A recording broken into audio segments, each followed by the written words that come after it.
నమస్కారం ప్రజాపిలుపు న్యూస్ కి స్వాగతం. హెడ్లైన్ చూద్దాం.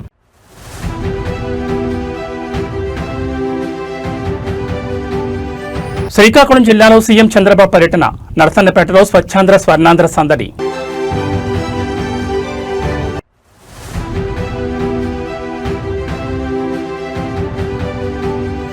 కేటీఆర్ మాట్లాడిన అహంకారంతో కాదు, కొడుకుగా ఆవేదనతో కాంగ్రెస్ కు తలసాని కౌంటర్.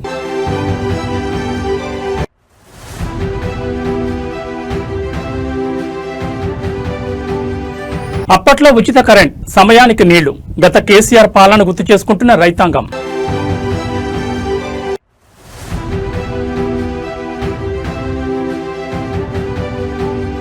నిరుద్యోగుల గూటికి MLA Sudheer Reddy, job calendar ఏమైందంటూ కాంగ్రెస్ పై ఫైర్. ఇక డీటెయిల్స్ చూస్తే ఆంధ్రప్రదేశ్ ముఖ్యమంత్రి నారా చంద్రబాబు నాయుడు నేడు శ్రీకాకుళం జిల్లాలో పర్యటించనున్నారు. జిల్లాలోని నరసన్నపేట నియోజకవర్గంలో నిర్వహించనున్న ప్రతిష్టాత్మక స్వచ్ఛాంధ్ర స్వర్ణాంధ్ర కార్యక్రమంలో ఆయన పాల్గొనున్నారు. సీఎం పర్యటన నేపథ్యంలో జిల్లా యంత్రాంగం అన్ని ఏర్పాట్లను పూర్తి చేసింది. దాదాపు 1500 మంది పోలీసులతో భారీ బందోబస్తు ఏర్పాటు చేశారు. ముఖ్యమంత్రి చంద్రబాబు పర్యటన షెడ్యూల్ ప్రకారం నరసన్నపేటలో పలు అభివృద్ధి కార్యక్రమాలకు శ్రీకారం చుట్టనున్నారు. రాష్ట్రాన్ని పరిశుభ్రంగా పచ్చదనంతో తీర్చిదిద్దే లక్ష్యంతో చేపట్టిన స్వచ్ఛాంధ్ర స్వర్ణాంధ్ర కార్యక్రమానికి సీఎం చంద్రబాబు ముఖ్య అతిథిగా హాజరవుతారు. నరసన్నపేట పరిధిలోని ఎస్వీఎల్ మిల్ సమీపంలో ఏర్పాటు చేసిన సరికొత్త ఘన వ్యర్థాల నిర్వహణ కేంద్రం షెడ్ ను ముఖ్యమంత్రి అధికారికంగా ప్రారంభించనున్నారు. అనంతరం ఎస్వీఎల్ మిల్ సమీపంలోనే సిద్ధం చేసిన ప్రజావేదిక వద్ద స్థానిక ప్రజలు, లబ్ధిదారులతో సీఎం చంద్రబాబు ముఖాముఖి నిర్వహించనున్నారు. జిల్లా ప్రగతిపై దిశానిర్దేశం చేయనున్నారు.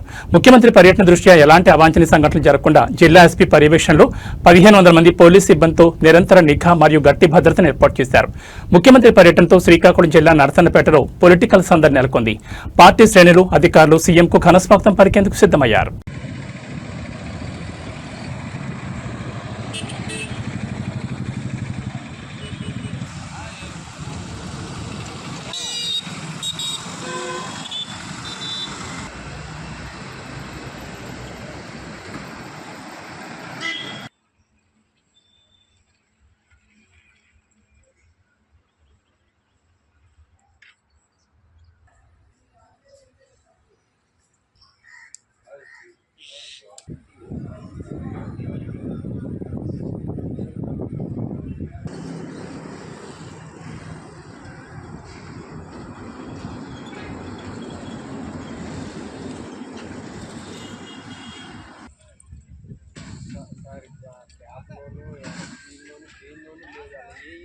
తెలంగాణ రాజకీయాల్లో అధికార ప్రతిపక్షాల మధ్య మాటల యుద్ధం మొదటి పాకాన పడింది.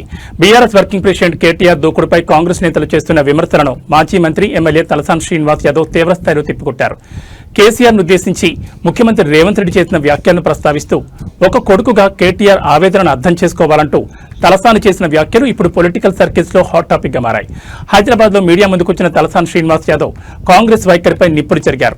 కేటీఆర్ ప్రజల పక్షాన్ని నిలబడి ఉధృతంగా మాట్లాడితే కొందరు కాంగ్రెస్ నేతలు దాన్ని అహంకారమని ముద్ర వేస్తున్నారని తలసాని మండిపడ్డారు. అది అహంకారం కాదని, ప్రతిపక్ష నేతగా ప్రజా సమస్యలపై గళమెత్తడమేనని స్పష్టం చేశారు. మీ అన్ననో తండ్రినో ఎవరైనా తిడితే మీకు కోపం రాదా అంటూ తలసాని సూటిగా ప్రశ్నించారు. మాజీ సీఎం కేసీఆర్ ను పట్టుకుని పేగులు మెడలో వేసుకుంటా, తొక్కుతా అంటూ ముఖ్యమంత్రి రేవంత్ రెడ్డి అత్యంత దారుణంగా మాట్లాడినప్పుడు ఒక కొడుకుగా కేటీఆర్ బాధ ఎలా ఉంటుందో విమర్శలు గుర్తుపెట్టుకోవాలని హితవు పలికారు. కన్న తండ్రిని అంతలా అవమానిస్తుంటే ఏ కొడుకైనా ఊరుకోడని, ఆ క్రమంలోనే కేటీఆర్ నుంచి అంతటి తీవ్రమైన ప్రతిస్పందన రావడం సహజమని సమర్థించారు.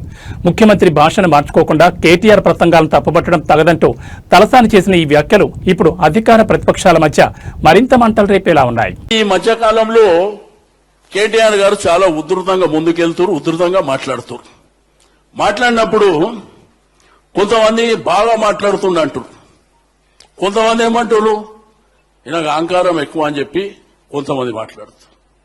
ఆయన కన్న తండ్రి కదా, కేటీఆర్ కు కన్న తండ్రి కదా. నువ్వు నీ కొడుకునో, మీ అన్ననో, మీ నాయననో అంటే నువ్వు ఊకుంటావా? ఇంటికాడ కొట్లాటైతే మరి అలా తండ్రిని పట్టుకొని పేగులు మెడలేస్తా, తొక్కుతా. ఇప్పుడు తొక్కడానికి కూడా పర్సనాలిటీ మనలాగా ఉండాలి కదా. తొక్కడానికి కూడా నేను మెడల్ వేసుకుంటా, దీనికి ఆ కోటిలాడనికే ముఖ్యమంత్రి పదవి ఇస్తారా ఎవడన్నా? తెలంగాణలో సాగునీరు కరెంటు సరఫరాపై క్షేత్రస్థాయిలో రైతాంగం నుంచి తీవ్ర నిరసనలు వ్యక్తమవుతున్నాయి. ప్రస్తుత కాంగ్రెస్ ప్రభుత్వంలో రైతు కష్టాలను పట్టించుకునే నాదుడే కరువయ్యాడంటూ అన్నదాతలు ఆవేదన వ్యక్తం చేస్తున్నారు. గత ప్రభుత్వ హయాంలో కేసీఆర్ అందించిన ఉచిత కరెంట్ సాగునీటి సరఫరాను గుర్తు చేసుకుంటూ రాబోయే రోజుల్లో రేవంత్ రెడ్డి గెలవడం అసాధ్యమని, మళ్లీ కేసీఆర్ అధికారంలోకి వస్తారని రైతులు బహిరంగంగానే వ్యాఖ్యానిస్తున్నారు. రాష్ట్రంలోని పలు జిల్లాల్లో ధాన్యం కొనుగోళ్లు, సాగునీటి ఎద్దడిపై రైతులు నిప్పులు చెరుగుతున్నారు. కాంగ్రెస్ పార్టీ అధికారంలోకి వచ్చిన తర్వాత వ్యవసాయ రంగాన్ని పూర్తిగా గాలి కుదిలేశారని, కళ్లాల్లో ధాన్యం ఎండిపోతున్నా కొనుగోళ్లు సకాలంలో జరగడం లేదని రైతులు ఆరోపిస్తున్నారు. గతంలో కేసీఆర్ ముఖ్యమంత్రిగా ఉన్నప్పుడు సమయానికి ఉచిత కరెంట్, సాగుకు అవసరమైన నీళ్లు వచ్చేవని రైతులు గుర్తు చేసుకుంటున్నారు. అప్పట్లో వ్యవసాయానికి ఎలాంటి ఇబ్బంది లేదని కొనియాడారు. ప్రస్తుత ముఖ్యమంత్రి రేవంత్ రెడ్డి వైఖరిపై రైతులు తీవ్ర అసహనం వ్యక్తం చేస్తున్నారు. ఇచ్చిన హామీలను నమ్మి ఓట్లేస్తే ఇప్పుడు కరెంటు కోతలు, సాగునీటి కొరతతో పంటలు ఎండిపోయే పరిస్థితి తెచ్చారని మండిపడుతున్నారు. ఈసారి ఎన్నికల్లో రేవంత్ రెడ్డి గెలిచే ప్రసక్తే లేదని, రైతు కష్టాలు తెలిసిన నాయకుడిగా మళ్లీ కేసీఆర్ గెలిచి తీరతారని రైతులు ధీమా వ్యక్తం చేస్తున్నారు. రైతుల నుంచి వస్తున్న ఈ తీవ్ర అసంతృప్తి అధికార కాంగ్రెస్ పార్టీకి రాబోయే రోజుల్లో పెద్ద సవాల్గా మారేలా కనిపిస్తోంది. ఎట్లా ఉంది మరి కాంగ్రెస్ పరిపాలన? మరి ఏం చేద్దాం, ఇట్లా వచ్చింది. ఇప్పుడు మనం ఏం చేసేటట్లేదు. మన చేతులు ఉంటే మనం ఎగురుదాం, మన చేతులు లేదు, దారిని కింద పడ్డది. మనం దాన్ని పట్టుకొని ఏం పెడతాం, ఏం లాభపడతాం. ఇంత కోసం ఉంటుందా రైతుకి ఎక్కడైనా? చాలా పెద్ద రైతు, పెద్ద కోసే ఉన్నది, ఘోరమైన కోస. ఇక నాసుంటే ముసలోడే అంటే ఎండకే అడ్డం పడి ఎండ దెబ్బ తిని అది అవుతారు. బాధ అనిపిస్తలేదు ఇట్లా? చాలా కాకపోతే సచ్చే సావాల్సింది అనిపిస్తుంది. ఇంటికి పోతే ఆ లేడీస్ తిడతారు, మా భార్యలు వాళ్ళు, ఎందుకు మా పిల్లలు మీకు ఎందుకు ఈ కథ, మనం బతకకుండా మంచిగా నువ్వు వచ్చినాక మాకెందుకు అని వాళ్ళు అంటాను. ఏం చేస్తాం. ఇక రేవంత్ రెడ్డి అక్కడనే ఉండొచ్చు, పరిపాలన చేస్తా ఉండొచ్చు, కానీ రైతు గురించి అయితే ఒక్కనాడు యూట్యూబ్ లో మాట్లాడలే, ఏ దాంట్లో మాట్లాడలే, ఏం సమస్యలు చెప్తలేరు. ప్రతి గింజనైనా ఆగం చేయదు. ఇంకా ఒక్కటి దేవుని పుణ్యాన మాకు వర్షాలు లేవు. వర్షాలు ఉంటాయి ఇక్కడ ఘోరం. జపరగడ మండల్, ఐలోని మండల్, ఈ మధ్యలో గన్పూర్ మండలంలో ఒక్క వర్షం వల్లే. ఆ వర్షం పడేంటి అన్ని పెంటల దిబ్బలు పోవాల్సిందే, అవి వదిలిపెట్టవలసిందే. కేసీఆర్ హయాంలో ఇట్లా రైతులు గోసలు పడ్డారు. బ్రహ్మాండంగా జరిగింది. అప్పుడు నీళ్లు కావాలంటే వచ్చినాయి, కరెంట్ కావాలంటే వచ్చింది. ఇట్లా టక్షీట్ రాయంగానే టకా దిగిపోయినాయి. తెలంగాణలో నిరుద్యోగ యువత సమస్యలపై రాజకీయ శాఖలు రాజుకుంటున్నాయి. ఎన్నికల ముందు కాంగ్రెస్ పార్టీ నిరుద్యోగులకు ఇచ్చిన హామీలను అధికారంలోకి వచ్చాక విస్మరించిందని ఎల్బీ నగర్ ఎమ్మెల్యే దేవిరెడ్డి సుధీరెడ్డి తీవ్రస్థాయిలో ధ్వజమెత్తారు. యువత భవిష్యత్తును కాంగ్రెస్ ప్రభుత్వం నట్టేట ముంచిందని ఆరోపిస్తూ తక్షణమే ఖాళీ పోస్టులను భర్తీ చేయాలని ఆయన డిమాండ్ చేశారు. నిరుద్యోగుల పక్షాన్ని నిలబడుతూ ఎమ్మెల్యే సుధీరెడ్డి కాంగ్రెస్ ప్రభుత్వ వైఖరిని ఎండగట్టారు. ఎన్నికల ముందు కాంగ్రెస్ అగ్రనేత రాహుల్ గాంధీ హైదరాబాద్లోని అశోక్ నగర్ కోచింగ్ సెంటర్ల వద్దకు స్వయంగా వెళ్లి నిరుద్యోగ యువతను కలిశారని సుధీరెడ్డి గుర్తు చేశారు. అధికారంలోకి రాగానే నిర్దిష్టమైన జాబ్ క్యాలెండర్ విడుదల చేస్తామని, విద్యార్థుల కోసం 5 లక్షల విద్యా భరోసా కార్డు అందిస్తామని ఇచ్చిన హామీలు ఏమయ్యాయని ప్రశ్నించారు. ప్రియాంక గాంధీ సమక్షంలో ప్రకటించిన యూత్ డిక్లరేషన్లో తెలంగాణలో ఖాళీగా ఉన్న 2 లక్షల ప్రభుత్వ ఉద్యోగాలను భర్తీ చేస్తామని చెప్పి యువతను నమ్మించి ఓట్లు వేయించుకున్నారని మండిపడ్డారు. తీరా అధికారంలోకి వచ్చాక కాంగ్రెస్ ప్రభుత్వం ఉద్యోగాలు ఊసే ఎత్తడం లేదని, నిరుద్యోగ యువతను పూర్తిగా మోసం చేసిందని ఆగ్రహం వ్యక్తం చేశారు. యువత భవిష్యత్తుతో చెలగాటమాడడం ఆపాలని, రాష్ట్రంలో ఖాళీగా ఉన్న అన్ని ప్రభుత్వ పోస్టులను వెంటనే నోటిఫై చేసి ఉద్యోగ నియామక ప్రక్రియను యుద్ధ ప్రాతిపదికన వేగవంతం చేయాలని ఎమ్మెల్యే సుధీర్ డిమాండ్ చేశారు. నిరుద్యోగుల సమస్యలపై ప్రభుత్వం త్వరలోనే స్పందించకపోతే యువతతో కలిసి పెద్ద ఎత్తున పోరాటాలు చేస్తామని ఈ సందర్భంగా హెచ్చరించారు. ఈ రోజు ఆస్పిరెంట్స్ అనే ఆస్పిరెంట్ 2 పాయింట్ అని చెప్పేసి శంకర్ అనే ఒక నిరుద్యోగి ఉద్యోగం కోసం ప్రయత్నం చేసి విసిగి వేసారిపోయి నోటిఫికేషన్లు వస్తలేవు, జీవితం గడవాలంటే కష్టమవుతుంది. మరి తల్లిదండ్రులు అందరూ కూడా అప్పులు చేసి వీడికి ఉద్యోగం వస్తుంది నా కొడుకు ఆశతోటి హైదరాబాద్కు పంపించి కాంపిటేటివ్ ఎగ్జామ్స్లలో ఫీజులు కట్టి చదివించి రెడీగా ఉంటే ఒక్క నోటిఫికేషన్ కూడా ఈ ప్రభుత్వంలో పడకపోగా చివరికి విసిగిపోయి టీ పాయింట్ పెట్టుకున్నారు. ఇది ఒక డ్రామా చూడండి. నిరుద్యోగులతో రాహుల్ ముచ్చట. సెంట్రల్ లైబ్రరీకి రాహుల్ గాంధీ గారు పోయినరు, నిరుద్యోగులతో ముచ్చటించిండ్రు, నిరుద్యోగులకు ఒక భరోసా కల్పించిండ్రు. కాంగ్రెస్ పార్టీ వచ్చిన వెంటనే ఏడాది లోపల 2 లక్షల ఉద్యోగాలు ఇస్తా అని చెప్పేసి నమ్మబలికిండ్రు. నమ్మబలికితే ఈ నిరుద్యోగులందరూ కూడా ఉద్యోగంతో ఆశ కోసం ఎదురు చూస్తుండ్రు కాబట్టి ఆయన మాటలు నమ్మిండ్రు. కాంగ్రెస్ పార్టీకి పట్టం కడదామని చెప్పేసి ఊరూరు వాడ తిరిగి వీళ్ళ తల్లిదండ్రుల్ని, తాత ముత్తాతల్ని అందరినీ కూడా ఒప్పించి మీరు కాంగ్రెస్ పార్టీకి ఓటేసి గెలిపిస్తే మాకు ఉద్యోగాలు వస్తాయని చెప్పేసి ఆ రోజు వీళ్ళందరూ కూడా ప్రచారం చేయడం జరిగింది. మరి రాహుల్ గాంధీ ఏమో సెంట్రల్ లైబ్రరీకి వచ్చి నమ్మబలికిండు. మరి ప్రియాంక గాంధీ మరి యూత్ డిక్లరేషన్ అని చెప్పేసి ఇవాళ సరూర్ నగర్ స్టేడియంలోకి వచ్చి ఆమె నమ్మబలికింది. అలాగే రౌండ్ టేబుల్ సమావేశం. కాకినాడ జిల్లాలో తెల్లవారుజామున ఘోర రక్తపాతం సృష్టించింది. ఒక టిప్పర్ లారీ పొట్టకొట్టి కోసం ఉపాధి పనులకు వెళ్తున్న అమాయక కూలీల జీవితాలను ఛిద్రం చేసింది. కొవ్వూరు బ్రిడ్జ్ సమీపంలో వేగంగా వచ్చిన టిప్పర్ లారీ కూలీలను ఢీకొట్టడంతో నలుగురు అక్కడికక్కడే దుర్మరణం పాలయ్యారు. మరో ఇద్దరు తీవ్ర గాయాలతో మృత్యుతో పోరాడుతున్నారు. రోజులాగే ఉపాధి పనుల కోసం బయలుదేరిన ఆ కూలీలను మృత్యువు లారీ రూపంలో కబళించింది. కాకినాడ జిల్లా కొవ్వూరు బ్రిడ్జ్ పరిసర ప్రాంతాల్లో ఉపాధి హామీ మరియు ఇతర రోజువారీ పనుల నిమిత్తం కూలీలంతా ఒకే చోటు చేరారు. వీరంతా రోడ్డు దాటుతున్న క్రమంలో అతివేగంగా దూసుకొచ్చిన ఒక టిప్పర్ లారీ వారిపై దూసుకెళ్లింది. లారీ బలంగా ఢీకొట్టడంతో నలుగురు కూలీలు అక్కడికక్కడే ప్రాణాలు కోల్పోయారు. రోడ్డుపై రక్తసిక్తమైన మృతదేహాలు పడి ఉన్న దృశ్యాలు స్థానికులను తీవ్రంగా కలిచివేశాయి. ఈ ప్రమాదంలో మరో ఇద్దరు కూలీలకు తీవ్ర గాయాలయ్యాయి. గమనించిన స్థానికులు పోలీసులు వెంటనే స్పందించి 108 వాహనంలో వారిని చికిత్స నిమిత్తం కాకినాడ ప్రభుత్వ సర్వజన ఆసుపత్రికి తరలించారు. ప్రస్తుతం వారి పరిస్థితి విషమంగా ఉన్నట్లు సమాచారం. ప్రమాదం జరిగిన వెంటనే డ్రైవర్ లారీని వదిలేసి పరారయ్యాడు. ఘటనా స్థలానికి చేరుకున్న పోలీసులు మృతదేహాలను పోస్టుమార్టం నిమిత్తం తరలించి రోడ్డుపై ట్రాఫిక్ ను క్రమబద్ధీకరించారు. కేసు నమోదు చేసుకుని దర్యాప్తును ముమ్మరం చేశారు. పనుల కోసం వెళ్లిన వారు శవాలై తిరిగి రావడంతో బాధితుల గ్రామాల్లో విషాదచారాలు అమ్ముకున్నాయి. లారీ డ్రైవర్ నిర్లక్ష్యమే ఈ ప్రమాదానికి కారణమని స్థానికులు ఆగ్రహం వ్యక్తం చేస్తున్నారు. పైన ఆల్రెడీ ఉండగానే 20 మంది ఉండగానే పైన అవ్వాల్సింది, ఇంకా కొంచెం మంది కిందకి దిగుతూ ఉండగా లారీ కూడా వచ్చి తాగేసాడు. క్రాస్ కు వచ్చి గుద్దేశాడు సార్. 6:20 6:18 అలా టైం. 5 ఇద్దరు గాయాలయ్యా, 4 స్పాట్ డెడ్. చీడిగా అందరూ చీడిగా. లేదు, విడివిడిగానే మహిళ.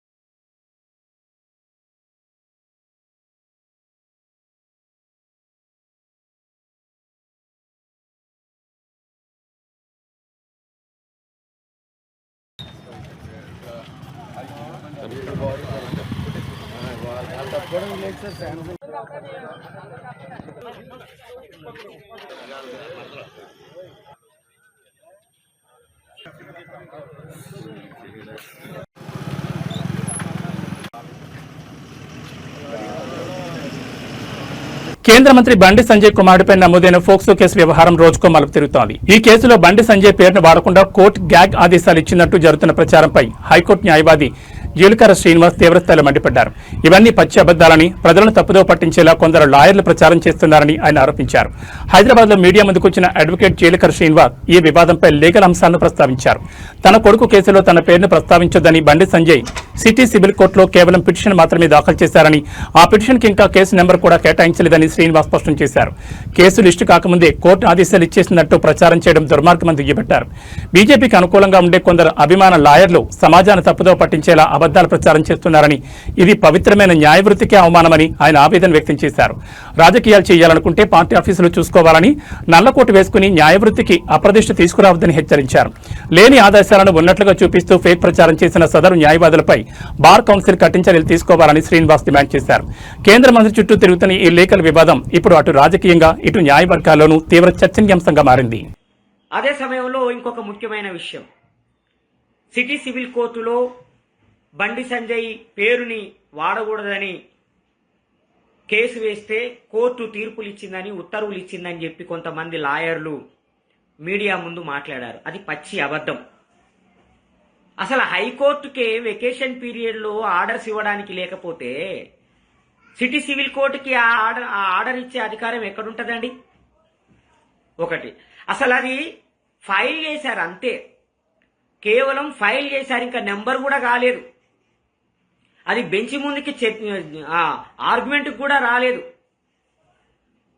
నెంబర్ కాకుండానే జడ్జి గారి ముందుకు అది ఆర్గ్యుమెంట్కి రాకుండానే, ఆర్గ్యుమెంట్ వినకుండానే సిటీ సివిల్ కోర్టు ఆదేశాలు ఇచ్చినట్టుగా మీడియా ముందుకొచ్చి కొంతమంది లాయర్లు మాట్లాడారు. అది మొత్తం సమాజాన్ని తప్పుదారి పట్టించేది, న్యాయ వ్యవస్థని అప్రతిష్ట పాలు చేసేది. బండి సంజయ్ గారి పట్ల మీకు వ్యక్తిగతమైన ప్రేమాభిమానాలుంటే ఆయనకి మీరు వ్యక్తిగతంగా సంఘీభావం తెలపండి, తప్పేం లేదు. మీకు నిజంగానే బీజేపీ నచ్చి ఉంటే ఆ బీజేపీ కోసం మీరు పని చేసుకోండి, తప్పులేదు. కానీ నల్లకోటు వేసుకొని కోర్టు ఇవ్వని ఆర్డర్ని ఇచ్చిందని చెబుతూ తెలంగాణ ప్రజల్ని తప్పుదారి పట్టిస్తున్నారు. సోషల్ మీడియాలో యాక్టివ్గా భారత ప్రధాని నరేంద్ర మోడీ 5 దేశాల అధికారిక పర్యటన అత్యంత విజయవంతంగా సాగుతోంది. ఇందులో భాగంగా ఆయన నెదర్లాండ్స్ చేరుకున్నారు. ప్రధాని మోడీకి అక్కడ నివసిస్తున్న ప్రవాస భారతీయులు ఘనస్వాగతం పలికారు. మోదీ మోదీ అంటూ నినాదాలు చేస్తూ తమ అభిమానాన్ని చాటుకున్నారు. నెదర్లాండ్ పర్యటనలో భాగంగా పలు కీలక ద్వైపాక్షిక చర్చల్లో ప్రధాని పాల్గొనున్నారు. ప్రధాని నరేంద్ర మోడీ 5 దేశాల పర్యటనలో భాగంగా నెదర్లాండ్స్ లో అడుగుపెట్టారు. విమానాశ్రయానికి చేరుకున్న ప్రధానికి అక్కడి ప్రభుత్వం ఘనస్వాగతం పలికింది. అనంతరం ప్రధాని బస చేసిన హోటల్ వద్దకు భారీ సంఖ్యలో చేరుకున్న ప్రవాస భారతీయులు భారతీయ జెండాలతో సంప్రదాయ దుస్తులతో ఆయనకు ఘనంగా స్వాగతం పలికారు. ప్రధాని సైతం వారి వద్దకు వెళ్లి ఆత్మీయంగా పలకరించారు. ప్రధాని మోడీ గౌరవార్థం ప్రవాస భారతీయులు మరియు స్థానిక కళాకారులు రాక్ దేశ్ ఆధారిత భారతీయ సంప్రదాయ నృత్య ప్రదర్శన ప్రదర్శించారు. ఈ సాంస్కృతిక ప్రదర్శన అక్కడ ప్రత్యేక ఆకర్షణగా నిలిచింది. ఈ పర్యటనలో భాగంగా నెదర్లాండ్స్ రాజు రాణితో ప్రధాని మోడీ భేటీ కానున్నారు. అదేవిధంగా ఆ దేశ ప్రధానితో కలిసి ఉన్నత స్థాయి ద్వైపాక్షిక చర్చలు జరుపుతారు. 2 దేశాల మధ్య వాణిజ్యం, సాంకేతికత, పెట్టుబడులు మరియు పరస్పర సహకారంపై పలు కీలక ఒప్పందాలు జరిగే అవకాశం ఉంది. భారత్, నెదర్లాండ్స్ దేశాల మధ్య దౌత్య సంబంధాలను మరింత బలోపేతం చేసే దిశగా ప్రధాని మోడీ జరపబోయే ఈ చర్చలు ఇప్పుడు అంతర్జాతీయంగా ప్రాధాన్యతను సంతరించుకున్నాయి. संख्या में भारतीय समुदाय के लोग प्रधानमंत्री के स्वागत के लिए होटल परिसर में मौजूद रहे। ये तस्वीरें द हेग नीदरलैंड से जब प्रधानमंत्री वहां पहुंचे, तमाम बड़ी संख्या में भारतवंशी वहां मौजूद थे। हाथों में तिरंगा लेकर प्रधानमंत्री का स्वागत करते हुए बड़ी संख्या में बच्चे भी नजर आ रहे हैं और तमाम बच्चे प्रधानमंत्री से आशीर्वाद लेते हुए, प्रधानमंत्री भी बहुत खुशी से सभी के साथ संवाद करते हुए, मिलते हुए और उनके साथ अपनी खुशियों के पल साझा करते हुए। तस्वीरें प्रधानमंत्री के नीदरलैंड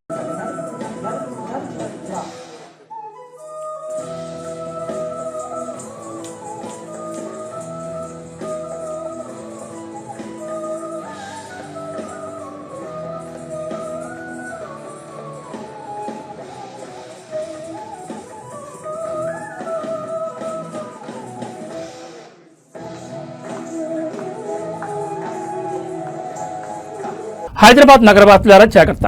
మీరు ఏటీఎం కేంద్రాల్లో డబ్బులు డ్రా చేయడానికి వెళ్తున్నారా? అయితే ఈ వార్త మీకోసమే. జూబ్లీ హిల్స్ పరిధిలో సరికొత్త తరహాలో ఏటీఎంలలో చోరీలకు పాల్పడుతున్న ఘరానా ముఠా వెలుగులోకి వచ్చింది. ఏటీఎం మిషన్ల నుంచి డబ్బులు బయటకు రాకుండా ప్లాస్టిక్ కార్డులు అడ్డు పెడుతూ ఖాతాదారులు సొమ్మును కొలగొడుతున్నారు. ఈ ముఠాకు సంబంధించిన సీసీటీవీ ఫుటేజ్ ఇప్పుడు సంచలనంగా మారింది. భాగ్యనగరంలో ఏటీఎం సెంటర్ల లక్ష్యంగా క్యాష్ ట్రాప్ ముఠా హల్చల్ చేస్తోంది.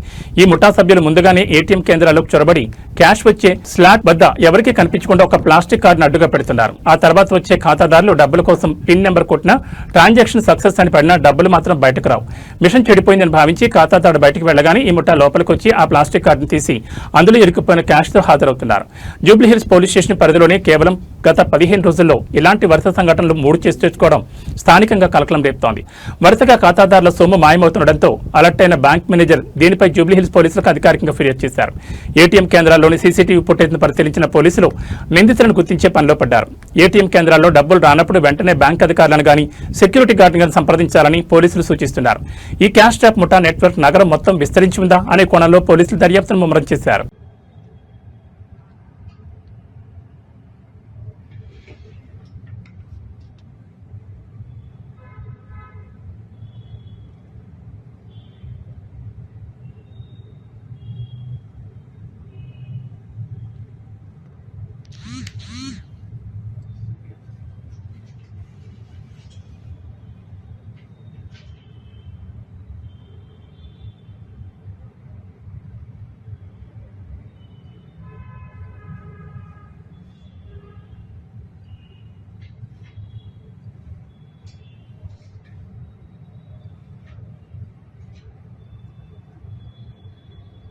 తెరిచి ఉంచిన బోరుబాబులు అమాయకుల ప్రాణాలను బరి తీసుకుంటున్న ఘటనలు ఎన్ని చూస్తున్నా మార్పు రావడం లేదు. నల్గొండ జిల్లాలో ఇలాంటిదే ఒక హృదయ విదారక ఘటన చోటు చేసుకుంది. ప్రమాదవశాత్తు బోరు గుంతలో పడిపోయిన 4 ఏళ్ల మనవని కాపాడేందుకు వెళ్లిన ఓ తాత అదే గుంతలో ఇరుక్కుపోయి ఊపిరాడగా ప్రాణాలు కోల్పోయారు. గ్రామానికి ఉప సర్పంచ్గా సేవలందిస్తున్న ఆయనే ప్రాణాలు కోల్పోవడంతో స్థానికంగా తీవ్ర విషాదం నెలకొంది. నల్గొండ జిల్లా మిర్యాలగూడ రూరల్ పోలీస్ స్టేషన్ పరిధిలో ఈ ఊహించని ప్రమాదం జరిగింది. మిర్యాలగూడ మండలం ఓట్లపల్లి శివార్లోని ఒక వ్యవసాయ పొలం వద్ద ఆడుకుంటూ 4 ఏళ్ల బాలుడు అక్కడ తెరిచి ఉన్న బోరు గుంతలో ప్రమాదవశాత్తు పడిపోయాడు. కళ్లెదుటే మనవడు గుంతలో పడిపోవడం చూసి తట్టుకోలేకపోయిన తాత వెంకన్న బాలుని కాపాడాలనే ఆరాటంతో వెంటనే ఆ గుంతలో దిగారు. అయితే దురదృష్టవశాత్తు ఆయనే స్వయంగా అదే బోరు గుంతలో ఇరుక్కుపోయారు. స్థానికులు ఇచ్చిన సమాచారంతో మిర్యాలగూడ రూరల్ పోలీసులు వెంటనే ఘటనా స్థలానికి చేరుకున్నారు. జేసీబీలు, రెస్క్యూ సిబ్బంది సాయంతో యుద్ధ ప్రాతిపదికన ఆపరేషన్ చేపట్టి బోరు గుంతలో నుంచి తాత మనవణ్ణి సురక్షితంగా బయటకు తీశారు. లోపల చాలాసేపు ఉండడంతో ఊపిరి ఆడక తీవ్ర అస్వస్థతకు గురైన ఉప సర్పంచ్ వెంకన్నను చికిత్స నిమిత్తం ఆసుపత్రికి తరలించారు. అయితే మార్గ మధ్యంలోనే ఆయన పరిస్థితి విషమించి కండమూశారు. అదృష్టవశాత్తు బాలుడు ప్రాణాలతో బయటపడ్డాడు. మనవణ్ణి ప్రాణాలతో కాపాడుకున్న కుటుంబాన్ని పెంచి పెద్ద చేసిన తాత కళ్ల ముందే ప్రాణాలు కోల్పోవడంతో ఓట్లపల్లి గ్రామంలో కన్నీరు మున్నీరుగా విలపిస్తున్నారు.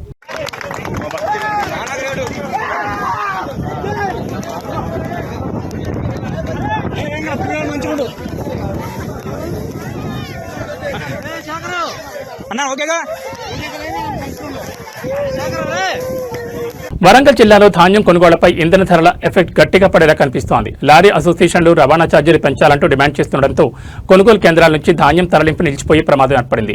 పెరిగిన డీజిల్ ధరలకు అనుగుణంగా ప్రభుత్వం ఛార్జీలు పెంచకపోతే మరో 2 రోజుల్లో నిరసన బాట పడతామని లారీ ఓనర్ల అసోసియేషన్లు హెచ్చరిస్తున్నాయి. ప్రస్తుతం వరంగల్ జిల్లా వ్యాప్తంగా ధాన్యం కొనుగోలు ముమ్మరంగా సాగుతున్న తరుణంలో రవాణా రంగం నుంచి కొత్త సమస్య వచ్చిపడింది. డీజిల్ ధరలు భారీగా పెరగడంతో పాత రేట్లతో లారీలను నడపడం సాధ్యం కాదని లారీ ఓనర్ల అసోసియేషన్ స్పష్టం చేస్తోంది. పెరిగిన ఇంధన ధరల భారాన్ని తాము మోయలేమని చెప్తున్నారు. ట్రాన్స్పోర్ట్ ఛార్జీలను సవరించాలని కోరుతూ లారీ ఓనర్ల అసోసియేషన్ ప్రతినిధులు ప్రభుత్వ అధికారులతో చర్చలు జరుపుతున్నారు. పెరిగిన ఖర్చులకు అనుగుణంగా కొత్త టారిఫ్ ప్రకటించాలని డిమాండ్ చేస్తున్నారు. ఒకవేళ ప్రభుత్వం నుంచి సానుకూల స్పందన రాకపోతే మరో 2 రోజుల్లో రవాణా సేవలు నిలిపివేసి నిరసన చేపట్టేందుకు అసోసియేషన్లు సిద్ధమవుతున్నాయి. ఒకవేళ లారీలు నిలిచిపోతే కళ్లాల్లో ఉన్న ధాన్యం మిల్లులకు తరలించడం నిలిచిపోతుందని, వర్షాలు వస్తే తమ పరిస్థితి ఏంటని రైతులు ఆందోళన చెందుతున్నారు.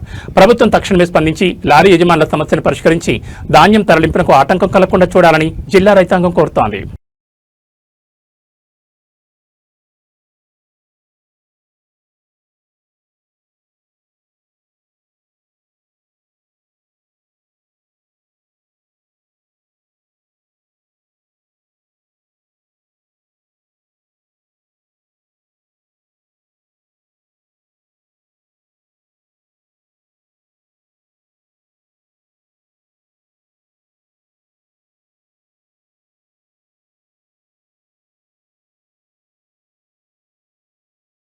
రాజన్న సిరిసిల్ల జిల్లా వేములవాడ నియోజకవర్గంలో అధికార కాంగ్రెస్ పార్టీ ఎమ్మెల్యే ఆది శ్రీనివాస్ కి చేదు అనుభవం ఎదురైంది.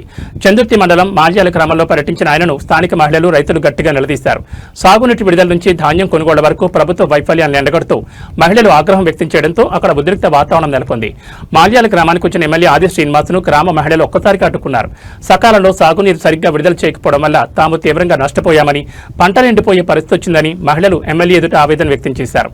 నీళ్లు ఇవ్వకపోయినా కష్టపడి పండించిన పంటను కొనుగోలు కేంద్రాలకు తెస్తే ఇప్పుడు కొనుగోలు కూడా చేయకుండా ప్రభుత్వం కాలయాపన చేస్తోందని ధ్వజమెత్తారు. మహిళలు వరుస ప్రశ్నలతో నిలదీస్తుండటంతో ఎమ్మెల్యే ఆది శ్రీనివాస్ ఏం మాట్లాడాలో తెలియక అసహనానికి గురయ్యారు. గ్రామస్తుల ఆగ్రహాన్ని గమనించి వారి ప్రశ్నలకు సమాధానం చెప్పలేక ఆయన అక్కడికక్కడే తన వాహనం ఎక్కి వెనుదిరిగారు.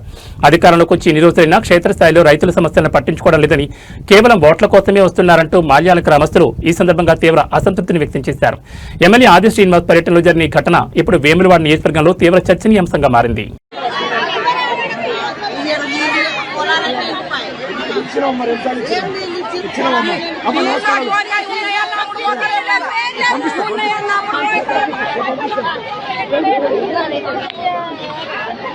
తెలంగాణ వ్యాప్తంగా మే 20వ తేదీన మందుల దుకాణాలు పూర్తిగా బంద్ కానున్నాయి. కేంద్ర ప్రభుత్వం తీసుకొచ్చిన కొన్ని నిబంధనలను ఆసరాగా చేసుకుని దేశంలో విచ్చలవిడిగా సాగుతున్న ఆన్లైన్ ఫార్మసీ దందాకు వ్యతిరేకంగా మెడికల్ షాపుల అసోసియేషన్ ఈ కీలక నిర్ణయం తీసుకుంది. ప్రజల ప్రాణాలతో చెలగాటమాడుతున్న ఆన్లైన్ మందుల అమ్మకాలను తక్షణమే నిషేధించాలని డిమాండ్ చేస్తోంది. ఆన్లైన్ మెడిసిన్ బిజినెస్ వల్ల ప్రజల ఆరోగ్యానికి పెద్ద ముప్పు పొంచి ఉందంటూ తెలంగాణ మెడికల్ షాపుల అసోసియేషన్ ఆందోళన వ్యక్తం చేస్తోంది. కరోనా విపత్కర పరిస్థితుల్లో అత్యవసర సేవల కోసం అప్పట్లో కేంద్ర ప్రభుత్వం ఇచ్చిన కొన్ని సడలింపులు, ఆదేశాలను అడ్డం పెట్టుకుని ఇప్పుడు ఆన్లైన్లో అక్రమ మెడిసిన్ దందా విచ్చలవిడిగా సాగుతోందని అసోసియేషన్ ఆరోపిస్తోంది. ఎలాంటి డాక్టర్ ప్రిస్క్రిప్షన్ లేకుండానే ఆన్లైన్ ప్లాట్ఫామ్స్ ద్వారా నకిలీ మందులతో పాటు అత్యంత ప్రమాదకరమైన డ్రగ్స్ మరియు నిషేధిత మందులు నేరుగా ప్రజల చేతుల్లోకి వెళ్తున్నాయని వారు ఆవేదన వ్యక్తం చేస్తున్నారు. నిపుణుల పర్యవేక్షణ లేని ఈ ఆన్లైన్ సేవల వల్ల ప్రజల ప్రాణాలు ప్రమాదంలో పడుతున్నాయని, తక్షణమే ఈ ఫార్మసీ విధానానికి కేంద్ర ప్రభుత్వం పులి స్టాప్ పెట్టాలని డిమాండ్ చేస్తున్నారు. ఈ అక్రమ దందాను అరికట్టడంలో కేంద్ర ప్రభుత్వం నిమ్మకు నీరెత్తినట్లు వ్యవహరిస్తోందని మండిపడుతూ నిరసనగా మే 20న రాష్ట్ర వ్యాప్తంగా ఉన్న అన్ని మెడికల్ షాపులను మూసివేయాలని అసోసియేషన్ పిలుపునిచ్చింది. రోగులకు ఇబ్బంది కలగకుండా అత్యవసర సేవలు మినహా సాధారణ మందుల అమ్మకాలను ఆ రోజు పూర్తిగా నిలిపివేయనున్నారు. ఈ నెల మే 20వ తారీఖున ఆల్ ఇండియాలో జాతీయ స్థాయిలో మెడికల్ షాప్ బంద్ నిర్వహించబోతున్నాం. కోవిడ్ సమయంలో ఇచ్చిన అత్యవసర పరిస్థితుల దృష్ట్యా జీవోలు ఆన్లైన్లో పంపించే విధంగా సెంట్రల్ గవర్నమెంట్ జీవోలు ఇష్యూ చేసింది. 817E అని, 220E అని. వీటి వల్ల డీప్ డిస్కౌంట్స్ ఎక్కువైపోయి స్పోరియస్ డ్రగ్స్ మార్కెట్లో విచ్చలవిడిగా అందుబాటులో వస్తున్నాయి. వీటి ప్రభావం మెడికల్ షాప్ల వల్ల నైతికత మీద దెబ్బపడుతుంది. మా జీవనోపాధి పోతుంది. అధిక డిస్కౌంట్లు ఇస్తూ ఆ స్పోరియస్ డ్రగ్స్ పంపిస్తూ ఆన్లైన్లో తనిఖీలకు ఆస్కారం లేకుండా ఉంది. ఇప్పటికే కోర్టులో కేసులు నడుస్తున్నాయి. ఈ జీవో అనేది తుదిరూపు దాల్చలేదు. అయినా కూడా సాకు పెట్టుకొని ఆన్లైన్ ఫార్మసీలు నడిపిస్తున్నారు.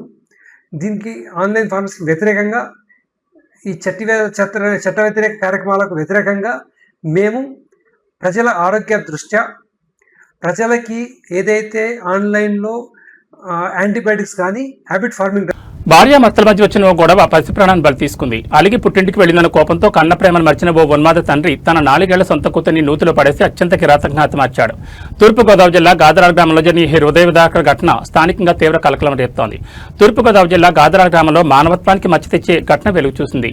గాదరాల గ్రామానికి చెందిన రాయవరపు రాజు అతని భార్యకు మధ్య కొంతకాలంగా గొడవలు జరుగుతున్నాయి. ఈ క్రమంలోనే సదరు మహిళ భర్తపై అలిగి పుట్టింటికి వెళ్లిపోయింది. భార్య పుట్టింటికి వెళ్లడంపై తీవ్ర ఆగ్రహానికి గురైన రాజు ఆ కోపాన్ని తన 4 ఏళ్ల కూతురుపై చూపించాడు. భార్యను మానసికంగా దెబ్బతీయాలనే క్రూరమైన ఆలోచనతో ఘాతకానికి పొడిగట్టాడు. ఇంటి సమీపంలో ఉన్న ఒక నూతి వద్దకు చిన్నారిని తీసుకెళ్లి ఏమాత్రం జాలి లేకుండా అందులోకి తోసేశాడు. నీటిలో మునిగి ఆ పసిపాప అక్కడికక్కడే ప్రాణాలు కోల్పోయింది. చిన్నారి కనిపించకపోవడంతో స్థానికులు బంధువులు వెతకగా నూతిలో విగతజీవిగా తేలియాడింది. సమాచారం అందుకున్న పోలీసులు వెంటనే ఘటనా స్థలానికి చేరుకుని మృతదేహాన్ని స్వాధీనం చేసుకున్నారు.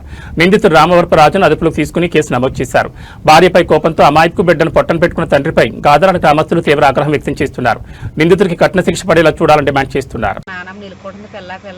కూతులో పారేసాడు తీసుకెళ్ళి.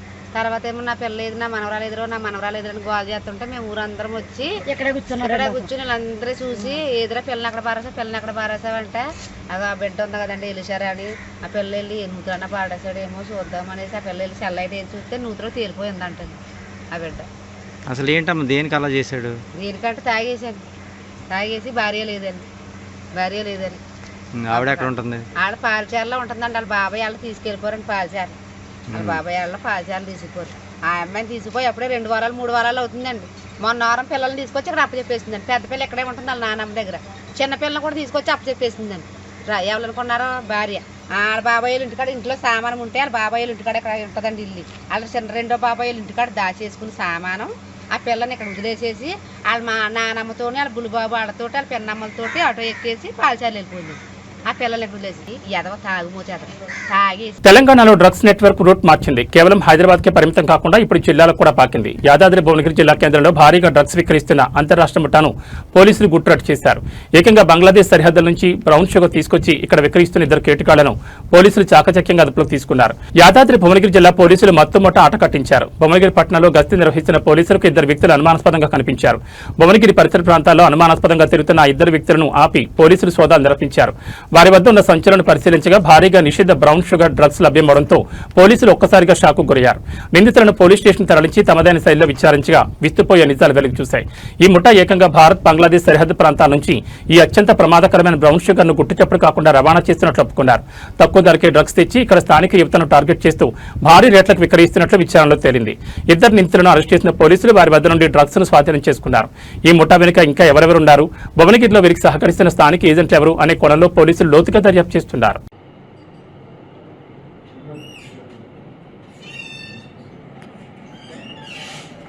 ఈరోజు నెల 15/5/2020 రోజున మనకు ఒక విశ్వసనీయ సమాచారం ప్రకారం మన భువనగిరి పట్టణంలోని ఈ గవర్నమెంట్ బిల్డింగ్ గల ఈ గ్రౌండ్లో ఈ మధ్యాహ్న సమయంలో ఒక డ్రగ్స్ అమ్ముతున్నారని చెప్పేసి సమాచారం రాగా మా యొక్క ఎస్ఐ గారు లక్ష్మీ నర్సయ్య తన యొక్క సిబ్బందితో కలిసి అక్కడికి వెళ్ళి తనిఖీ జరిగింది. ఆ సమయంలో ఇక్కడ మనకి హబీబుర్ రెహమాన్ మరియు ఎస్కే ఖదీర్ వీరిద్దరు కూడా వెస్ట్ బెంగాల్ చెందినటువంటి ఒక లేబర్ ఇక్కడ వర్క్ చేసుకుంటూ ఉంటారు. రీసెంట్గా వెస్ట్ బెంగాల్కి ఎలక్షన్ సమయంలో వెళ్ళి ఆ యొక్క అధిక సంపాదన ఆశతోటి కొంత. నమస్కారం.